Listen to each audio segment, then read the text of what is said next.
How are you? I'm from St. Mary.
Good afternoon. Hello. Please continue with your eating and drinking, but you got to be a little quieter because we're going to start the program. My name is Cami Kurtenbach. I'm the current chair of the Catholic Community Foundation for Eastern South Dakota. I'm from Brookings, South Dakota, from St. Thomas More Parish, and I'm so excited the tables are full. I'm so excited that you're here. And I actually am grateful also for the name tags. It's fun to get to see some of your faces again and get to know you. So welcome. Welcome all of you who are here with us today. We thank Bishop for that beautiful Mass. I'd like to especially welcome all the St. Joseph Legacy Society members. And these are people who have established endowments with the Catholic Community Foundation, and those that have generously remembered the ministries of the church in their charitable estate planning. I'd like to also welcome the agency account holders, those parishes, schools, cemeteries, and other ministries who've asked CCFESD to manage the investment of their long-term funds. I'd also like to welcome my fellow board members. We met today, and I want to assure you that we take very seriously our responsibility to be good stewards of all the generosity and the wonderful gifts and funds that we manage. We not only want to protect them, but we want to ensure that everything is done with our Catholic values in mind. And you're going to hear a little bit more about this later from Deacon Tidwell, but I'm so proud of how important the value of our Catholic faith is included in all the decisions, in the prayers and the hopes and the endowments. I'm really, really, really very proud to be part of that. One of the things that we do not only is to provide funding, but we also help ministries, especially those that donors designate. And this is just a really beautiful thing that you can choose where your money should be and where it should go. And so we desire to do as Jesus talked about in the parable of the good stewards, to not bury our gifts, but to use them well and return our gifts with increase to the Lord. I'd also like to welcome everyone who's joining us online. We're glad that you can be part of this tonight. We have a special kind of component tonight, and that is celebrating Mark Conzemius and the legacy of Mark. And on that note, I'd like to welcome a special guest up to the podium, please. Martin Yost has a presentation he'd like to make. Welcome, Martin.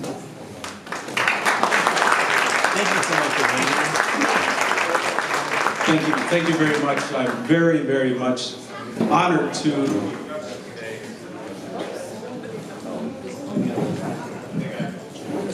so you can give me a gun and I can do a lot of stuff. But we are here to honor Mark, and Mark and I. Mark, if you could please come on up. Over the years, Mark and I met in different circumstances. The military, with everything they do, and as you talk about funding, there's certain things that that the military will purchase for our soldiers and for our families.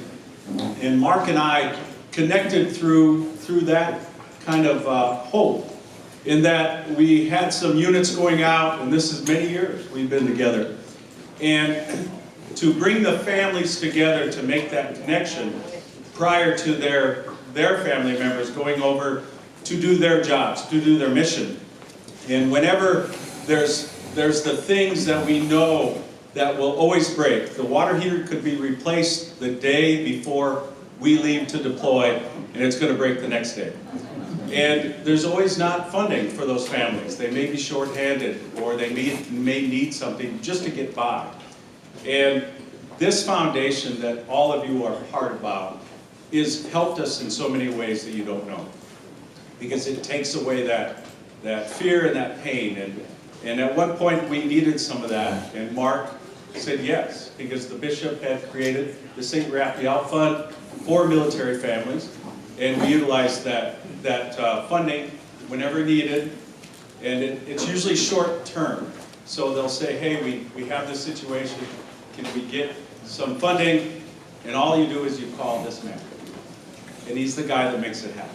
He truly was there every step of the way, anytime we needed him.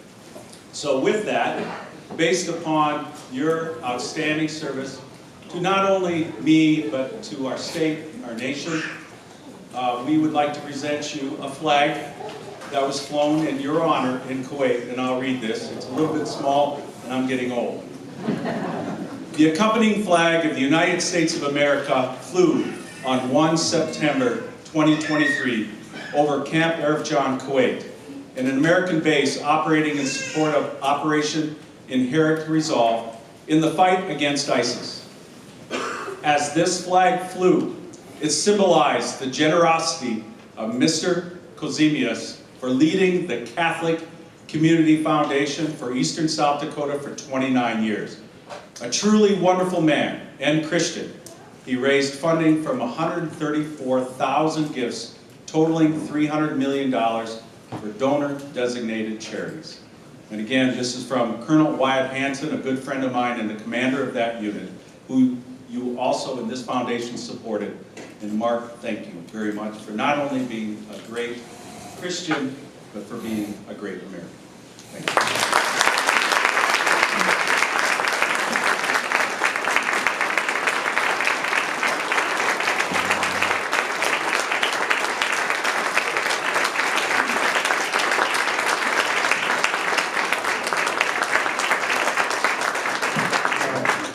Colonel Lewis, thank you so much. And as you pointed out, the St. Raphael Fund really was inspired by Bishop Paul Swain.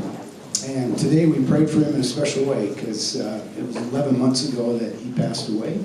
And so it's extra special, because Bishop Swain was special to all of us in this room, and especially to Jeannie and me and our family. So thank you so much. God bless you.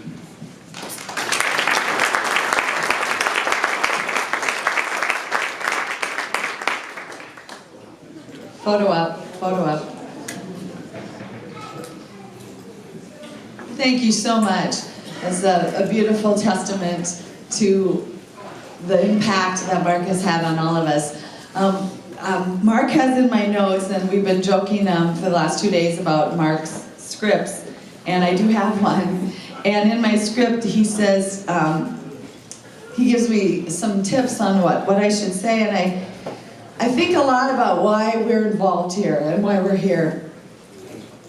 And I think about why we're here, and I know that the foundation board had the privilege of listening to a really good essay that Mark read to us today that inspired him and really impacted me as well. And it's kind of like, why are we here? And we're here because we love the Lord, and we're here because the mission is so important. And he said, talk about why you're here. And we've all been asked. We've all been invited, and we've all had that in common, that we've been asked and encouraged and invited. And I feel especially welcomed here. Reese and I, we're actually a little surprised. I mean, I was. I don't think Reese probably was, but I was kind of surprised. We were invited, because we knew Al and Irene, my father-in-law and mother-in-law, were very active in the Catholic Community Foundation, and I know that they found great joy and great friendships and great inspiration, and were really forthcoming with their example to us about how important the church is, and to treat the church like one of their children, and to spend not only their time and not only their talent, but their treasure with the church as well. They're incredible examples for us, and continue to be incredible examples. But when we were invited, I know Reese and I don't think we even, they invited us to pray about it, and they invite you to pray about it, and I don't even know that it took us, either one of us, very long to say, yeah, we really want to be part of that. And the legacy they gave us as an example, that Al and Irene gave us, we have found those same joys. We have found friendships, we have found opportunities, we have found ways to give of ourselves, our time, our talent, and our treasure in a way that we might have got complacent without being part of it, and now we're excited to invite others to be part of it as well. And so I'm excited to be here tonight to have you all be part of this celebration, but also to care, for your support of your Catholic churches, for your priests, for your parishes, for the Set Ablaze, for all the things the beautiful things that are happening in our diocese. We're grateful for all the ministries in Eastern South Dakota. A little bit of history. 36 years ago, Bishop Paul Dudley, along with 20 clergy and lay leaders, met in Huron, South Dakota to establish what is today the Catholic Community Foundation for Eastern South Dakota. We remind ourselves often of our roots so that we can stay on track and remember our very important mission.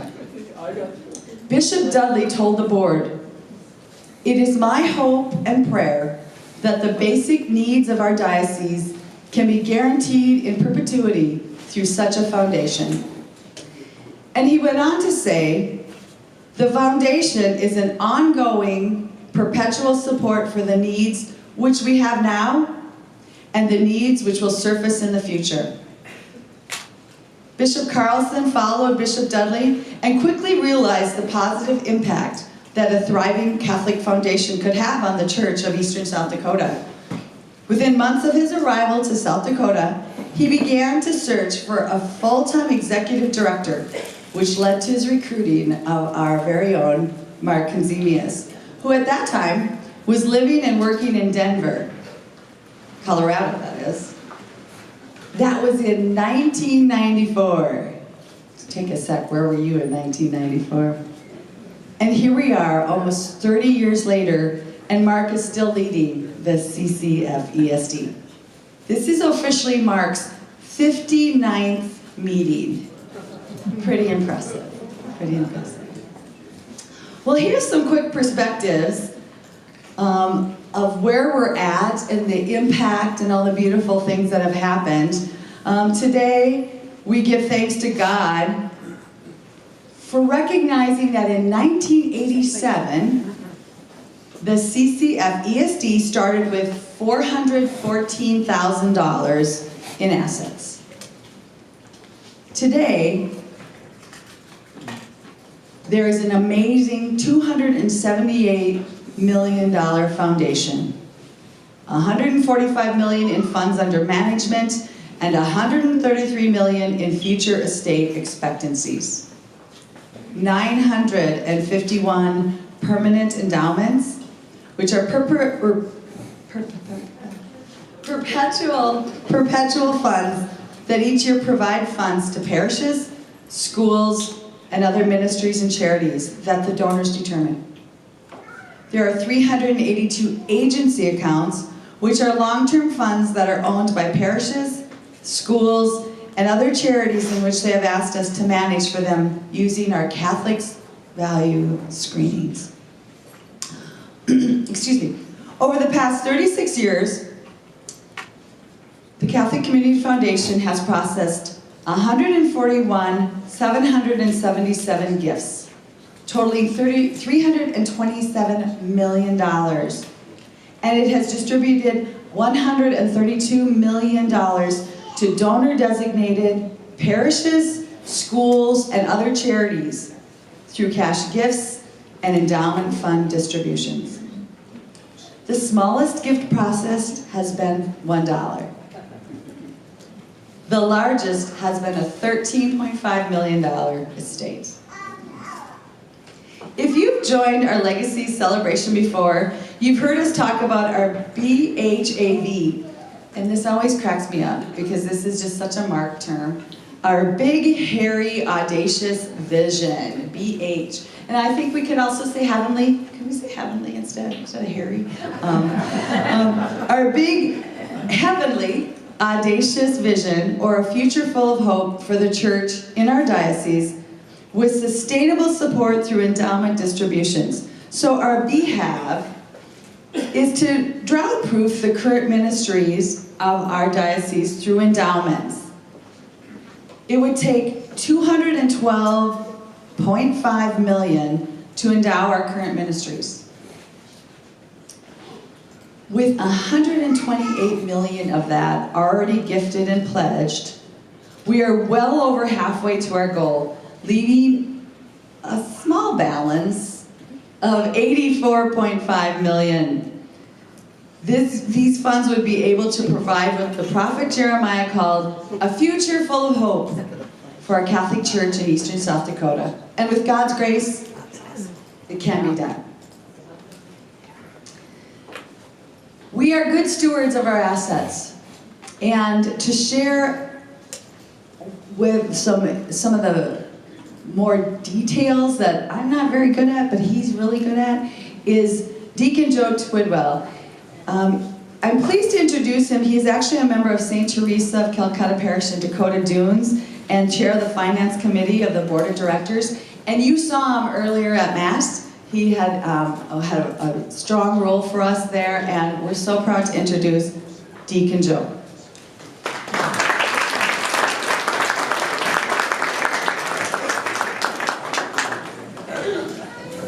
Before I begin, I want to say a special thanks to Mark. For those of you that don't have the opportunity to be up with Bishop and look out over our absolutely beautiful cathedral, and it seems like you're in heaven up there. And there was a picture last night of Mark with a paintbrush, and when you consider that happened because he led us through that.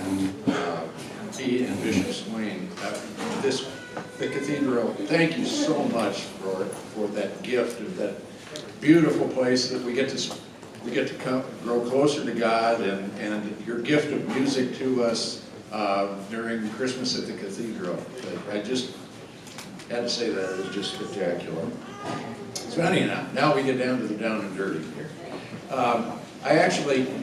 They said, you need to get up, and I said, okay, I'll do that. And I didn't realize I had slides. So this afternoon when I'm talking, they're probably wondering, what is he saying? He's supposed to be following the slides. So we actually have slides now. The first thing is a little bit about the structure of the foundation. Our foundation is a 501 independent, audited 501c3 charity.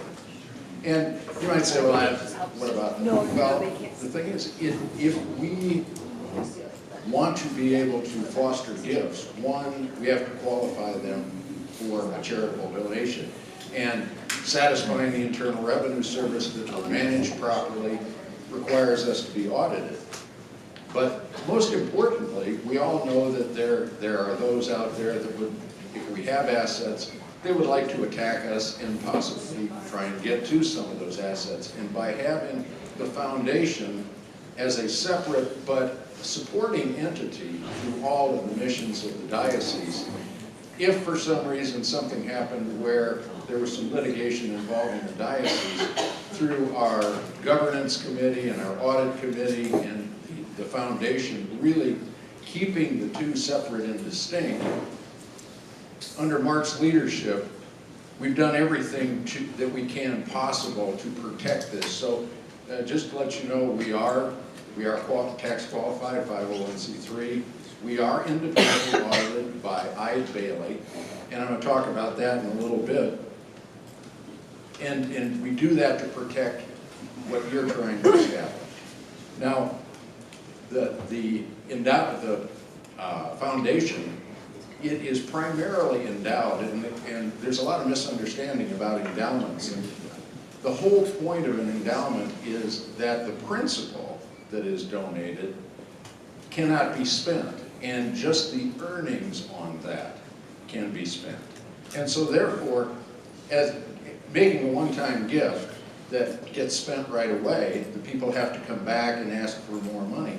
But under Mark's leadership, where we've got $150 million that is generating on an average 6.6% per year that can be used, that's one of every year then we get money from it, and on top of that, we're only spending roughly 4% of that.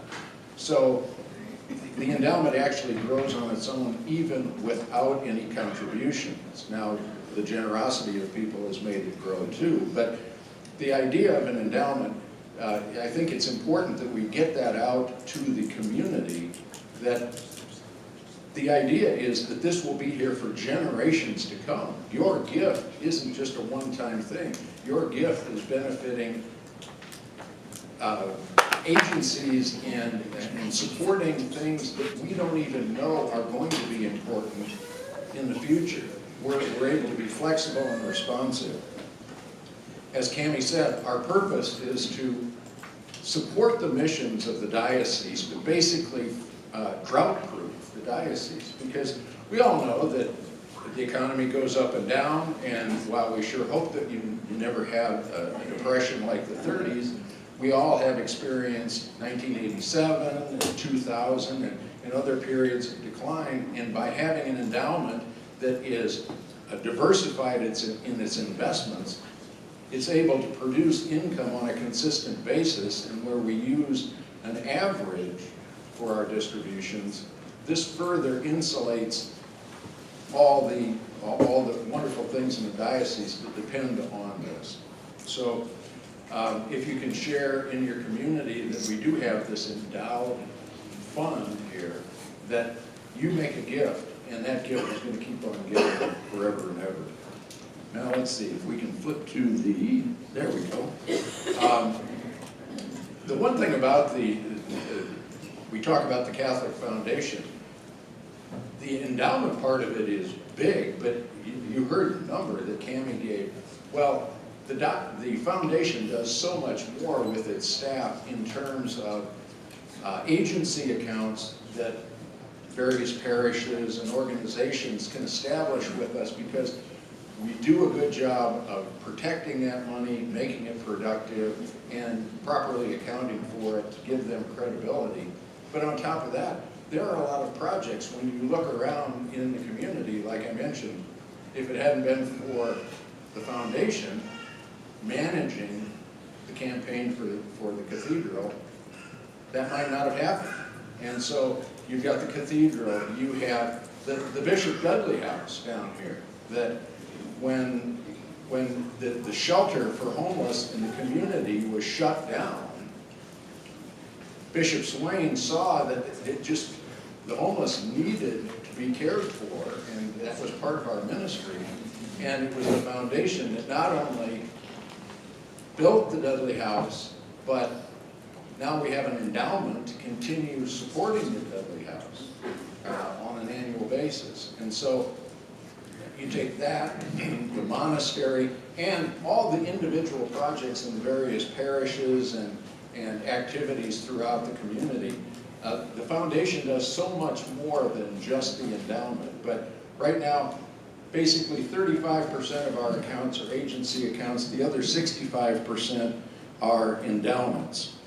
Now, how are we structured? We, the board of directors for the Catholic Community Foundation of Eastern South Dakota, we are responsible, all of you, we are responsible for that foundation. And while, again, our mission is to support the bishop and to support the things that the diocese does to help people grow closer to Jesus, we have the responsibility to manage that. And so there are three entities, there are a variety of committees, but there are three committees that feed information up to the board to help it in its due diligence and management. One of those is the investment committee headed by Mike Healy, and they meet on a regular basis, and they manage and consult with our advisors, Mercer, and with our investment committee, and then they pass that information to our committee. There's another one, the audit committee.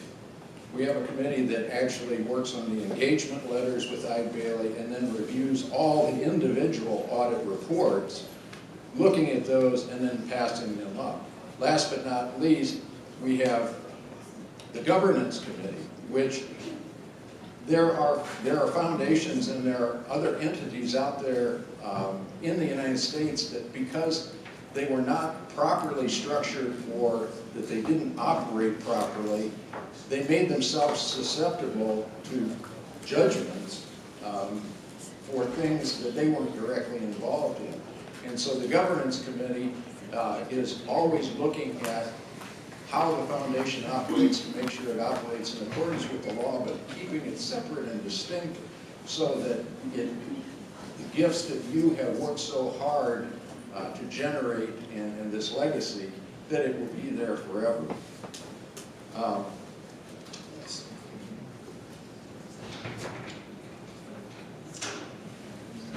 You might wonder how we make the money within the foundation, and first wanted to talk a little bit, if you want to flip to the next slide, the investment policy statement.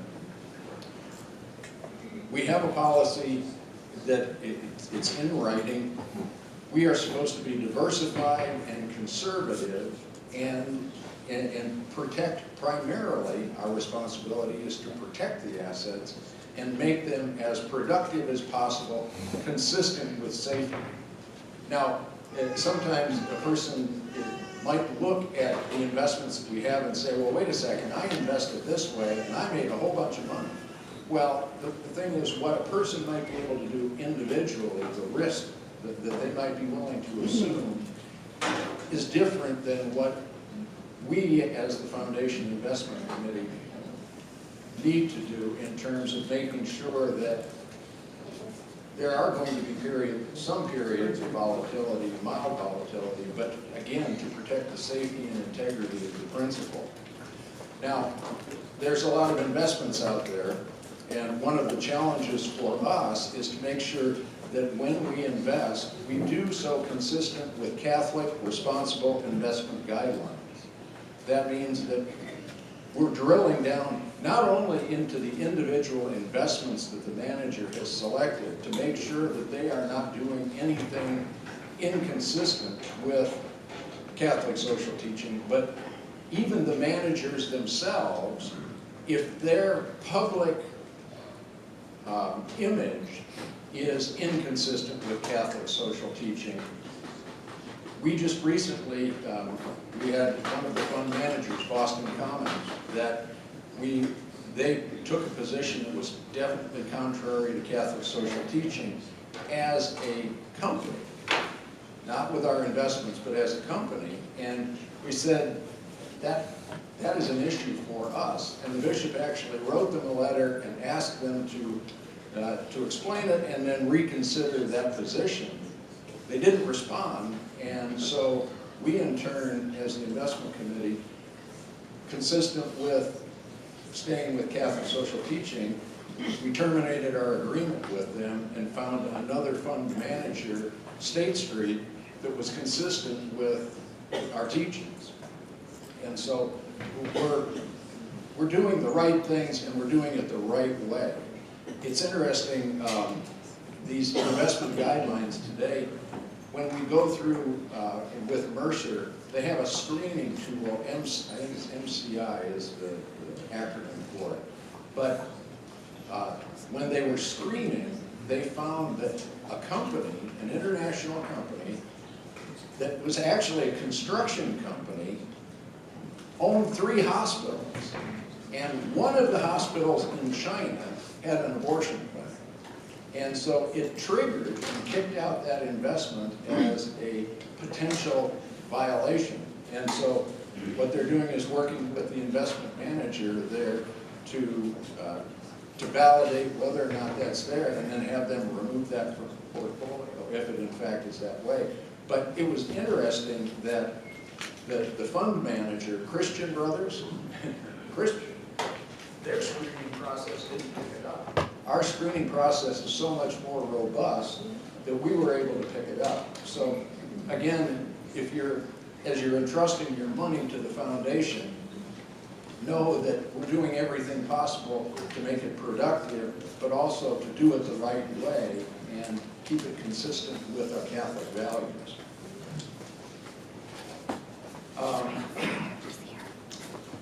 We look forward to the inspector's return.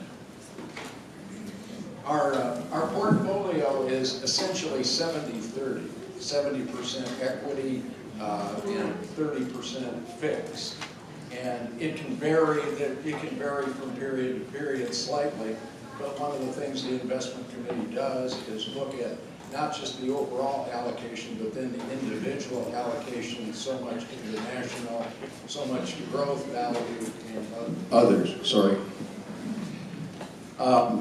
Our return over the history of the fund has been 6.6%. Our expected return going forward is 6.2%. We always try, in anticipation, use a conservative. Our distribution policy says that we will distribute 4%. The reality is, though, those of you that you can see in your packet, the actual distribution rate is about 3.8%, because we're always adding money to the fund through the course of the year. So when you calculate it out at the end of the year, it's actually closer to 0.8.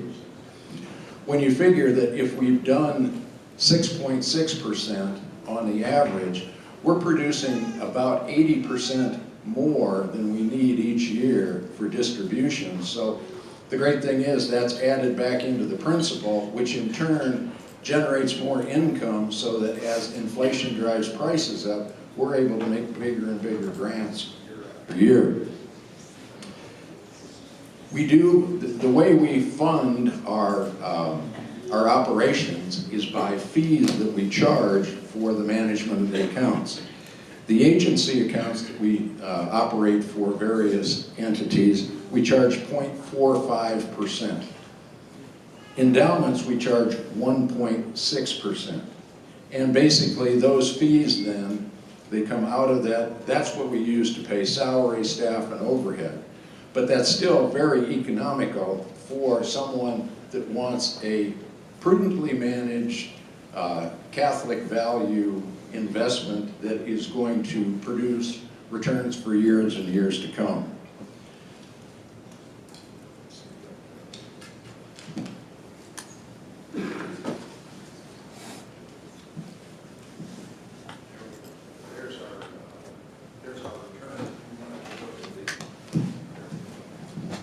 Keeps falling apart. Actually, they're trying to cut me off. So. You can see, you know, we've had some spectacular years, that 30.5% return. But then, again, where we're 70% equity when the markets are back up a little bit, we're going to be impacted. Just to let you know, those of you that follow the markets, we're up over 500 points today, the Dow Jones.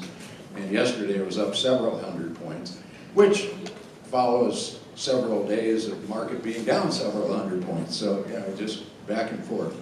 But I just wanted to say thank you to Mark for setting such a wonderful course for all of us, being such a wonderful example. And, you know, Tony, I know you're going to do a great job. You've been able to mentor, and we've had the opportunity of working together.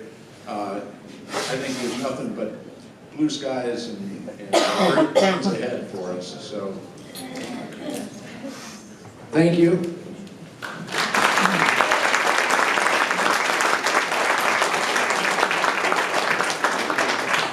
Thank you so much, Deacon Tidwell.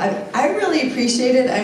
If you know me at all, I'm really not the numbers person in our household. And so I like how you're so responsible and caring and really spoke to the reasons why we do things the way we do and how safe we really are and what good hands we're in with that. The numbers are important, and especially those of you who have already chosen to invest in stuff, it's important to understand where and how they're being managed. We're blessed to collaborate and partner with many ministries and parishes across the diocese, with offices and staff working in Aberdeen, Watertown, Mitchell, Yankton, Pierre, and Sioux Falls. And many of you are familiar with the strategies that will help us meet the needs of our entire diocese. And many of you have known Mark for a really long time. Many of you maybe remember when he was hired. I know we have some original board members here today.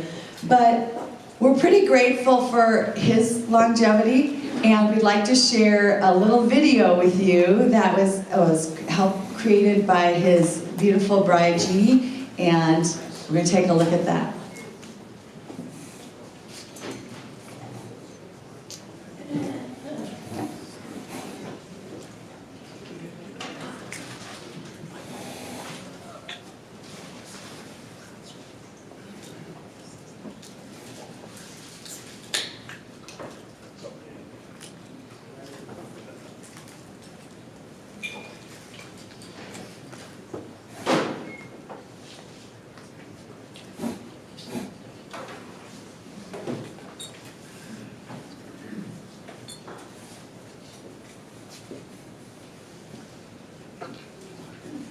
And I don't know if you need to be told, but there's food and drink if you're still hungry or thirsty, or if you just need a little stretch. You're welcome to do it.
video just makes me smile, and I think I've seen a lot of smiles on your faces too, see Mark throughout the years. Mark, if you would please come forward. I know he has a few words for you, and we'll have some more words for you. Thanks so much, Cami. Thank you, everybody, for being here and your well wishes. Especially want to say Archbishop Gullickson's here, Bishop Kettler. Thank you so much. You really honor me and all of us with your presence here. So thank you so much, everybody. Jeannie and I had no idea what we were getting into when I answered the phone on Memorial Day weekend in Denver. I knew no bishops, so I had no idea why a bishop would be calling me, and I really didn't think it was a bishop, but he convinced me he was. He's a good salesman. And he said, I'm the new bishop in South Dakota, and I really would like somebody to partner with me to help advance the mission of the church here. And Jeannie and I, at the time, she was pregnant with our third child, and it was a high-risk pregnancy. So we had that going for us. She was from New Hampshire, long ways away from South Dakota. We traveled to 35 countries in all 50 states. We had toured South Dakota. We'd spent 4 weeks touring the whole state. We knew what it was about. It was really, in short, there was no reason why we would say yes to do this. But looking back on that day, I was talking to Al Kurtenbach about it, and I'm going to ask him in a minute to say a word, but Al was at my interview, and that day, seriously, it was 70 degrees, no wind, no humidity, no bugs. And in 30 years, I don't think we've had another day like that. It was amazing. So it's what, those of you who've been around me with my production background, I call it God's providential choreography. It's amazing that we're here in South Dakota, and we have no regrets. It's just been the best thing for us, best place to raise our children. And what my son reminded me the other day, what a privilege I have to be in a place that I can be a part of something way bigger than I am. And as Bishop Swain said, we're going to be measured on eternity, and we get to be a part of something like that. That's the mission of the church. What a privilege for that. And this is surreal. I can't believe I'm the old guy in that photo. It's like, wow. And I was that young guy 30 years ago. So I just a couple quick thank yous. We've been going pretty long already, but oh, good, she's back. I want to start by thanking Jeannie. Jeannie,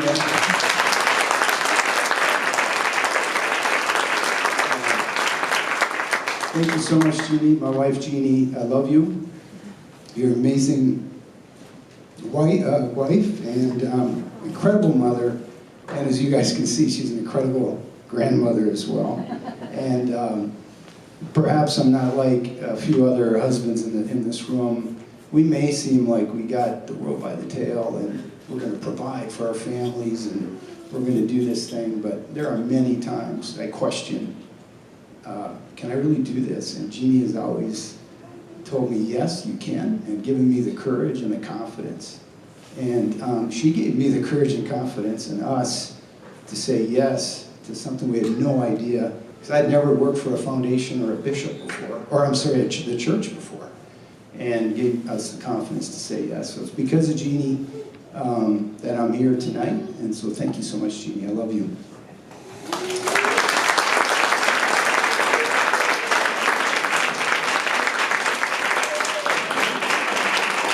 And yes.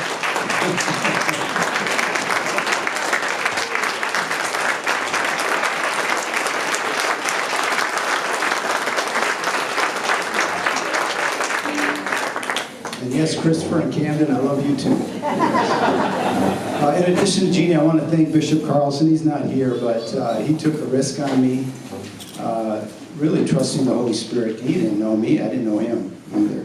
So grateful for him taking that risk, but also grateful to Bishop Swain because he didn't fire me once he came here.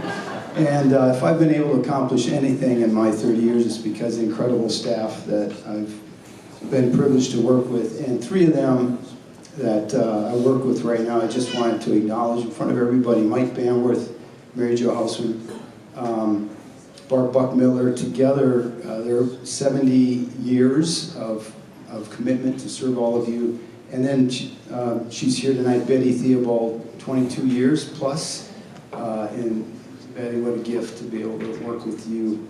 And I don't know if Melinda North is here, but she's been such an important part of my professional time here as well. And then two people I saw going up for the communion today, and they're together, and it just meant so much to me. And that's Jerry Klein, longtime chancellor and director of communications for the Diocese of Sioux Falls, and Nancy Warner, vice chancellor, longtime director of youth ministry. I love you guys so much. Thank you for being here. I just going to add, I just want to assure you the Catholic Community Foundation is in great hands with Tony Minke. We're having a blast transitioning, and I can't wait, Jeannie. I really do look forward to focusing on the grandkids with you. I know you're doing all this by yourself tonight. I'm doing the best I can. I can't believe she does this all the time, so I can't wait to be doing that with you.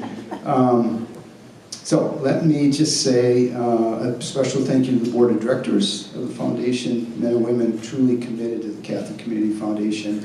There are a couple of them, I don't know if they're still here tonight, they were members of the very first board, so they're worth mentioning, they're still serving. Wayne and Mary Pitts from Mitchell, they're here this afternoon, I don't know if they were able to stay. Dick and Darlene Muth, Bev Pins, Jim and Nini Hart. Nini, I don't know if you're still here. And Al and Irene Kurtenbach. I mentioned he was at my very first interview. So Al, would you come forward? Bishop and I would like to give you something. And Al, I have not had the guts to ask you until my very last board meeting whether or not you thought that was a good decision to hire me. So since I'm retiring, I'm going to let you have the mic. And I figured it's worth the risk.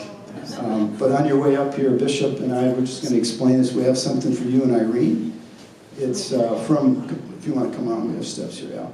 It's a beautiful crucifix. It's made from the wood of the kneelers of the cathedral. We restored the cathedral, we restored everything, we were committed to restoration. That was Bishop Swain's direction. But the kneelers were worn out. Isn't that cool? They could not be restored.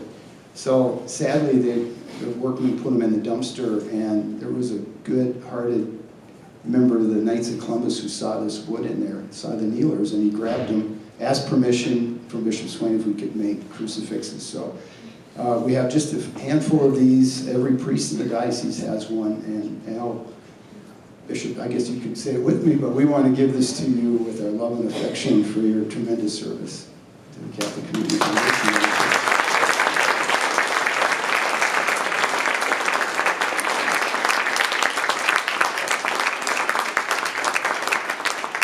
Okay, Al, was it, any regrets? Here you go. Such a risk. Well, thank you very much. Thanks for the crucifix. Thanks for what you do. When people get up here, normally Mark has script at the top, but he didn't do that for me. And others get up and take out their phone, but I still use sticky notes. Anyway, just it's going to be short. Some of it's repeat. The foundation was organized in 1987. We had a part-time. We formed a board, and also Betty was on that first board. So you need to include her in that.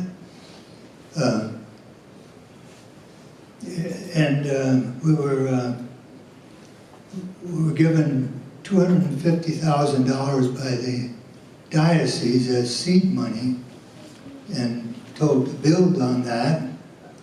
We had a part-time employee helping us, a fellow by the name of Bill Frankman, who worked about quarter time for the diocese and had about 3 jobs. So we didn't have much support, so we were very much a volunteer board, which was fine. But we stumbled around quite a bit when we were getting started. There was no plan laid out. We ended up coming up with ideas, just 2, to get started trying to raise a little money. One of them was to to actually, this maybe sounds a little bad, but we took out a life insurance policy on the bishop.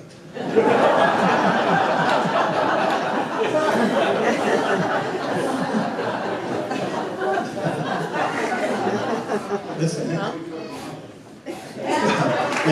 Yeah, that's right.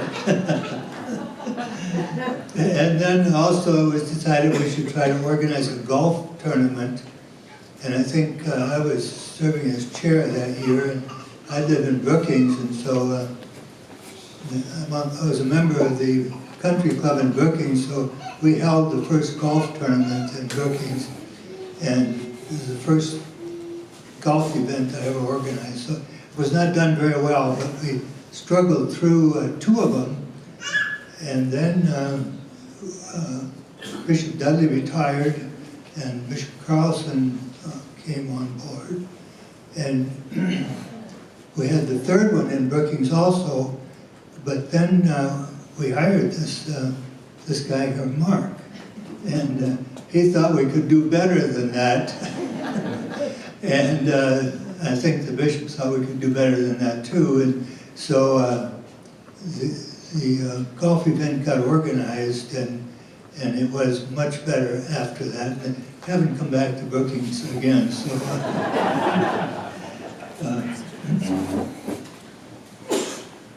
So, you know, why was there interest in starting a foundation? Well, one reason was that the diocese went bankrupt back in the 30s, and nobody wanted that to be repeated.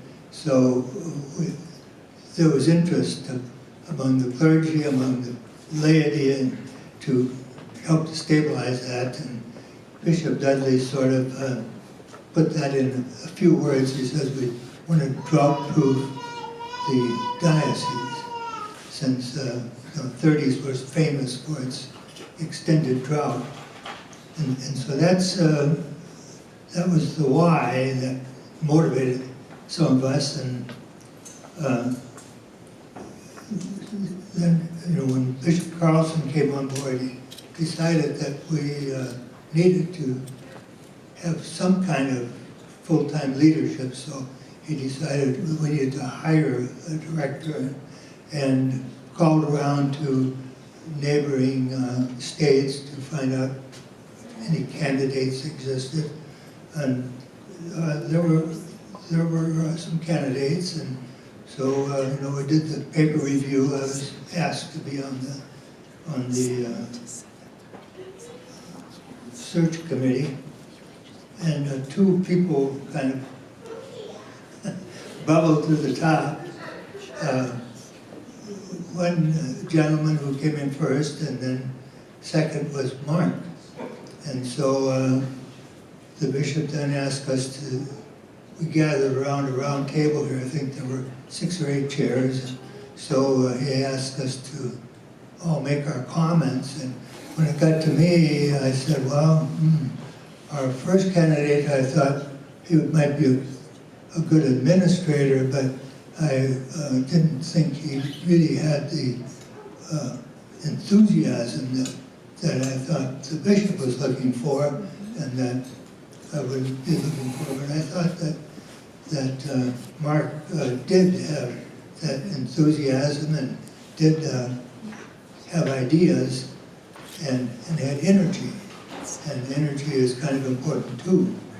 So that was my advice, that we should hire you. And you know, and I think when Betty reviewed the things that we accomplished last evening, some of you had a chance to hear the things that were done. It's great. So I'm just going to repeat some, and I'm going to mention some others. Because as a board, I thought, and I think the board today is, I guess I took 2 sticky note pages. So I've got here what I call my list of significant board actions. One was we changed the name. The name wasn't originally Perkins Community Foundation for Eastern South Dakota. We added the words for Eastern South Dakota to sort of encourage inclusion from all of the parishes around the diocese.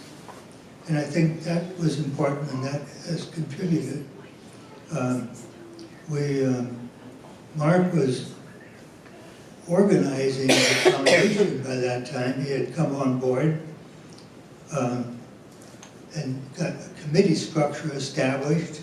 So he didn't have to organize the golf tournament alone. He had helped to get that done, which was appropriate.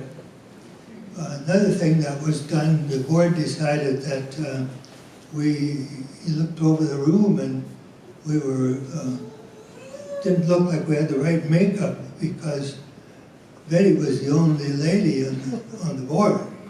Everybody else was of the male gender. And so we changed that. We decided that we should have ladies on the board as well, and we might want to have married couples so that they could talk about this when they were at home and both be up to speed. And that turned out to be a very good move. At that time, then we started talking about board membership. How long should people be on the board? And we talked about term lengths, and we talked about term limits, and we decided on the idea of having a term length so that there could be a discussion about whether people wanted to stay on the board or not, but to not have term limits. But sometimes, depending on what a person is doing in their life, as to how much time they can contribute, and maybe you have to serve 3 years before you really catch on to what's going on.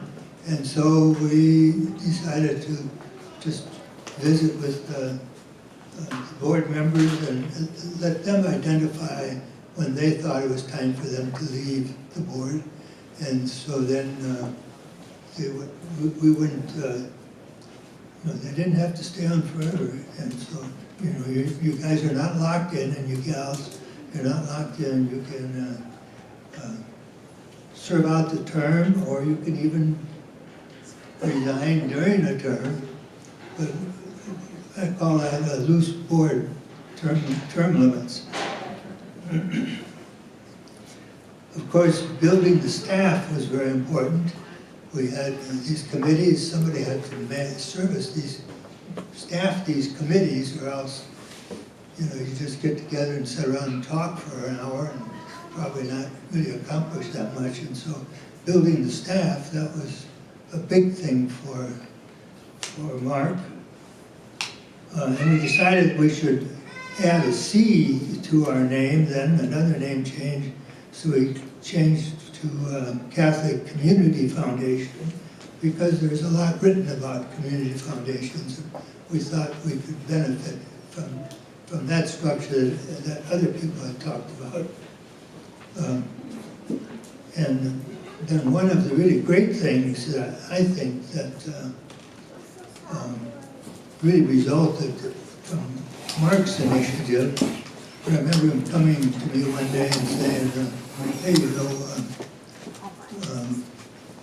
could we do something at Christmas time?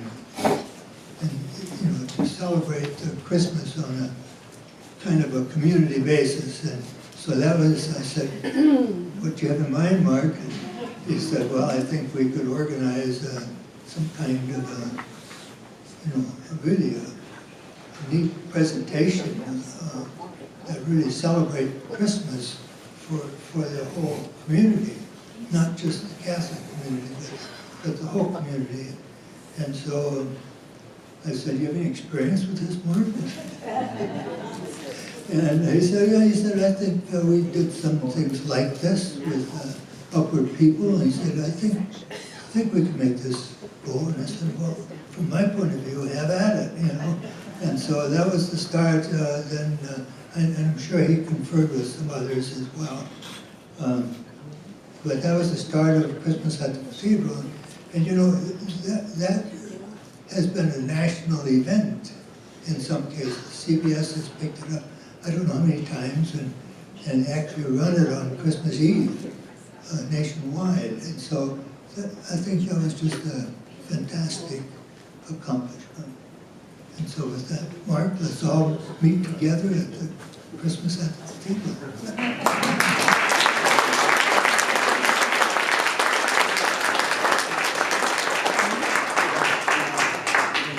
Thank you so much, Al.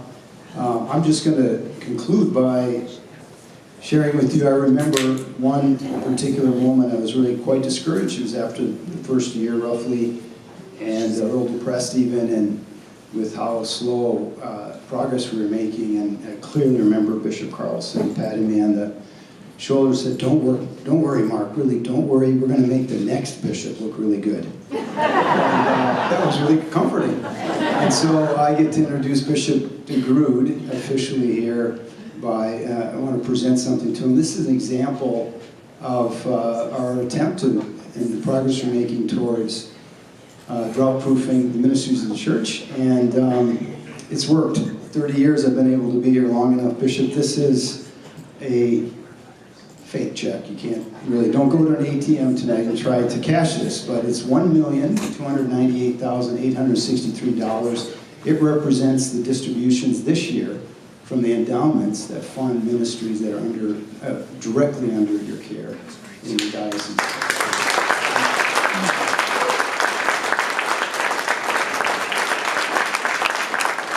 Here's a breakdown of where the 1.3 million goes to, all those various entities that you, many of you in this room, have directed towards those things and donor-directed giving. So so grateful to be a part of something so meaningful. And next year you're going to get a check just like this, a little bit bigger. Bishop.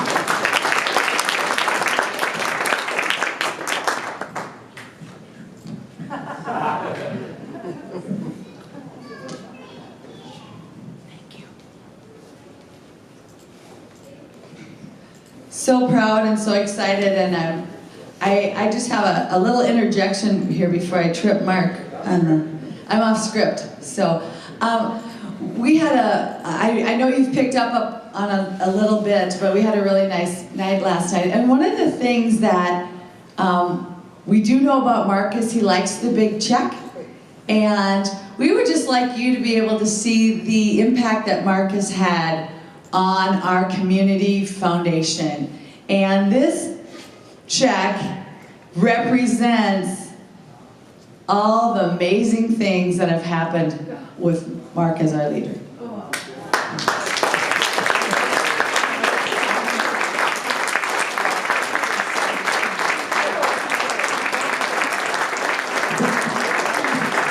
I just wanted to outdo the bishop. This check is bigger, Bishop.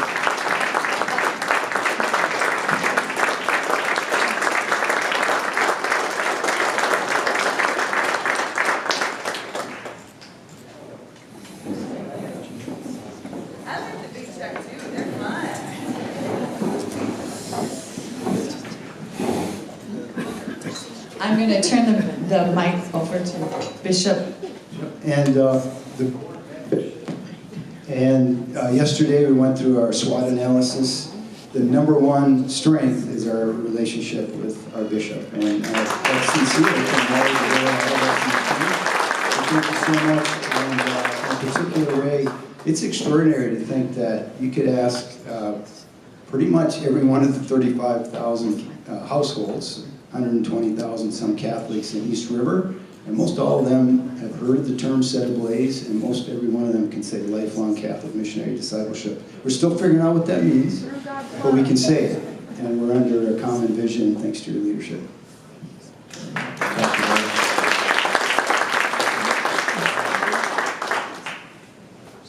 I'd like to begin with wanting to be very clear that I am representing the bishops that have gone before me. I have inherited all of this. Mark, you had shared the story about, in those early days, how difficult and discouraging it might be, and the bishop encouraging you on, you'll make the next bishops look good, right? So to the Bishop Dudleys of the world who first started it off, Bishop Carlson, of course, really helping it hit it out of the ballparks as you and your staff grew. As Al said so beautifully, all these things were growing, and everybody who's been engaged, not just here, but those who've gone before us and all the others in the diocese, it's really because of your leadership. And something that I shared last night when we were honoring Mark, and I'd like to just repeat because I realized not everybody was able to be there. My experience of Mark in these 3.5 years has been that he's a man on a mission. First of all, a man on mission in friendship with the Lord, going to daily Mass, his prayer, and from that is the animation of all of his charity and love and his heart for relationships. Mark is a man on mission in relationships, and when that happens, then fruitfulness comes. And what, the check that you had delivered to me for the diocese, I don't dare or suppose I asked for that original $250,000 back. That probably would not be the right thing to do, right? The seed money from the diocese. But really, it's really, but it's so much more than that, because when I'm referring to relationships, I'm referring to what it's like when you come in to a new diocese from the outside. You don't know anybody, perhaps, like Bishop Carlson, Bishop Dudley, Bishop Swain. And this is the point where I'd like to have Jeannie, if she's still here, and the kids, they're in the hallway. I'd like to have them come up because we know that in order for Mark to do what he did, of course, it's the family. And it's with great gratitude. I'd also like to have Jerry, if you'd be willing to come up, and Nancy as well.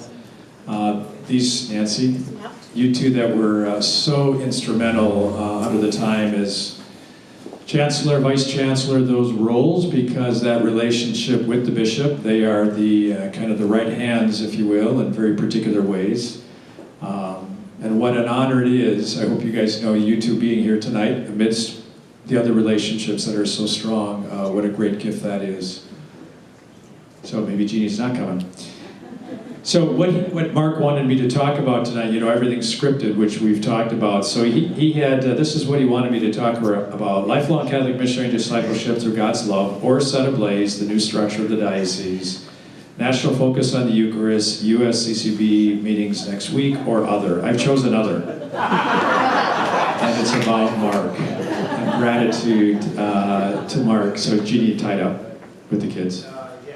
Okay. Yes, I guess so. Okay, anyways, if you guys want to come up here. Yeah, the stuff's on yours.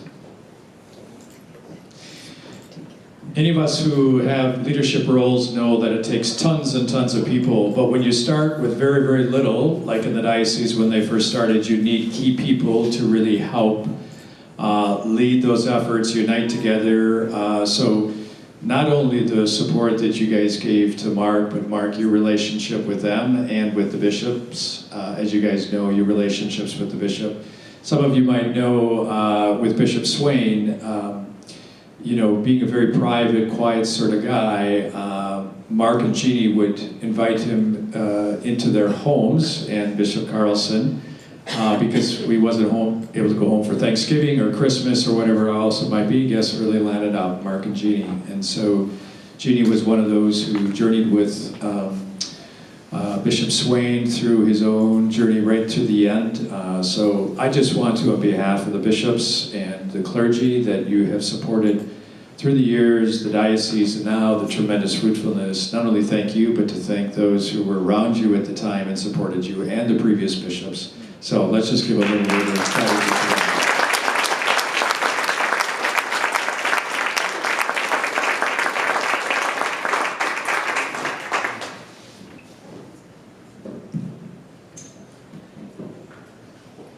All right, so we want to be respectful of time. Let's finish with a little prayer. Please rise. In the name of the Father, the Son, and of the Holy Spirit, amen. Heavenly Father, as we give thanks for the many, many graces and blessings of our life, tonight in a particular way, we call to mind the beautiful gift of Mark and Jeannie and their beloved family, who were called here many years ago on that one Saturday, and then to come and to be open to journeying with all of us. Lord, we thank you for the fruitfulness of the labors of Mark and the sacrifices Jeannie and the children made. We thank you for the gift of all of those who have surrounded them from early days on. Betty in early time, and as we mentioned with Jerry and Nancy and others, the ones Mark mentioned earlier, and all the wonderful volunteers, Al and others that have been identified, that have stepped forward at the very beginning to help really set in place a vision for the future to support ministries forever. Lord, we thank you for the graces and the blessings to be together tonight. We thank you for the food. We thank you for the opportunity to join in prayer for our brothers and sisters, the faithful departed who have gone before us, and in a particular way this night, in gratitude and admiration. We ask your grace and blessing upon all of us, but in a particular way, Mark and Jeannie and their family. In the name of the Father, and of the Son, and of the Holy Spirit. Amen. Thanks again, everybody, for coming. Enjoy some more social time, whatever you like. Congratulations, Mark.